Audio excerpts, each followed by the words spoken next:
Hello friends, நான் இன்றைக்கி Honda 125cc பற்றி தான் சொல்ல போகிறேன். 120 நம்ம ஸ்டார்ட் பண்ணிக்கலாம். இதில் வந்துட்டு ஒரு நியூ ஃபீச்சர் மாதிரி ஆட் பண்ணியிருக்காங்க. New feature means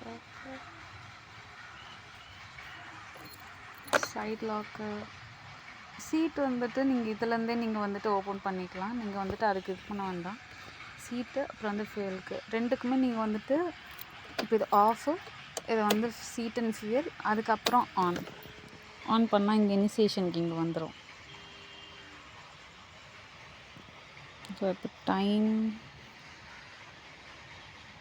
2:49. ஸோ என்கிட்ட இருக்கிற கிலோமீட்டர் பெட்ரோல் நான் இருக்கிற இதுக்கு வந்துட்டு ரேஞ்ச் வந்து இங்கே 121 கிலோமீட்டர் தான் போகும்னு சொல்லிட்டு அதே சொல்லிடுச்சு. இதில் வந்துட்டு ஆக்சுவலாக இன்னொரு வேரியண்ட் இருக்குது, ஆம்னி சம்திங் இருக்குது. ஸோ அதில் வந்துட்டு நீங்கள் இந்த கார் கீஸ் மாதிரி நீங்கள் வந்து ஆட்டோ ஆன் அண்ட் ஆஃப் அந்த மாதிரி பண்ணிக்கலாம் அப்படின்னாங்க. பட் ஆனால் அதில் என்ன ஒரு இது நான் ஃபீச்சர் வந்து எனக்கு அது இதாக பார்த்தேன் அப்படின்னா, அதில் கிக்கரே இல்லை. ஸோ இதில் வந்துட்டு கிக்கர் இருக்கிறதுனால நான் வந்து இதை எடுத்துக்கிட்டேன். சப்போஸ் மழையில் நனைஞ்சிச்சு ஏதாச்சு அப்படின்னா, அந்த சுச்சுவேஷனில் நம்ம வந்துட்டு பேட்ரி போயிடுச்சு அப்படின்னா நம்மளால் எதுவும் பண்ண முடியாது. இப்போ வண்டி வந்து ஸ்மூத்தாக போகும், எல்லாமே செய்யும். மேபி 1 or 2 இயர்ஸ்க்கு அப்புறம் நம்ம வந்து வண்டி சப்போஸ் நம்ம சரியாக மெயின்டைன் பண்ணலாம், இது பண்ணலாம் அப்படின்னா கிக்கர் வந்து நம்மளுக்கு ஹெல்ப்ஃபுல்லாக இருக்கும். பட் ஆனால் ஷோரூம்லேருந்து இன்னொரு இது என்ன சொன்னாங்க அப்படின்னா, நீங்கள் சப்போஸ் அந்த வண்டியில் நீங்கள் வந்து கிக்கர் வைக்கணும் அப்படின்னீங்கன்னா ஒரு 3,500 சம்திங் அந்த ரேஞ்சில் வந்துட்டு நீங்கள் தனியாக செலவு பண்ணி நீங்கள் தனியாக வச்சுக்கலாம் அப்படிங்கிற மாதிரி சொன்னாங்க. ஸோ உங்களுக்கு அந்த வண்டி உங்களுக்கு அந்த வேரியண்ட் பிடிச்சிருந்துச்சு அப்படின்னா நீங்கள் அந்த மாதிரி கூட ட்ரை பண்ணி பார்க்கலாம். ஸோ ஓகே, வண்டி நான் ஸ்டார்ட் பண்ணுறேன். அண்ட் மெயினாக இந்த வீடியோ நான் போடுறதுக்கு இன்னொரு ரீசன் என்ன அப்படின்னா, இந்த மாதிரி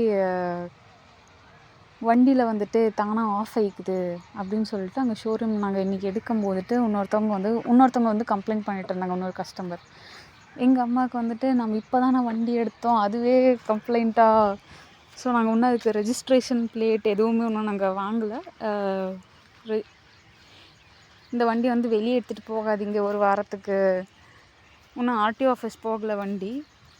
போனதுக்கப்புறம் தான் நம்ம வந்துட்டு இதில் இது பண்ண முடியும். ஸோ அதுங்களாட்டி இத்தனை கன்ஃபியூஷன்ஸ்.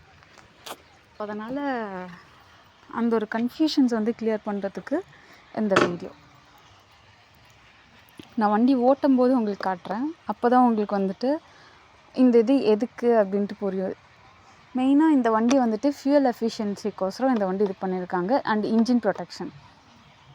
ஓகே, நம்ம வீடியோக்குள்ளே போகலாம். ஸோ இங்கே நான் வந்து உங்களுக்கு காட்டுறேன். இப்போ நான் இங்கே வந்து வண்டி ஸ்டாப் பண்ணுறேன், ஒயிட் லைன். ஸோ இது வந்து இப்போ வந்து வண்டி பார்த்திங்க அப்படின்னா அது வந்து என்னடா இது ஆஃப் ஆகிடுச்சுன்னு நினைப்பீங்க. ஸோ நான் இப்போ காட்டுறேங்க பாருங்கள்.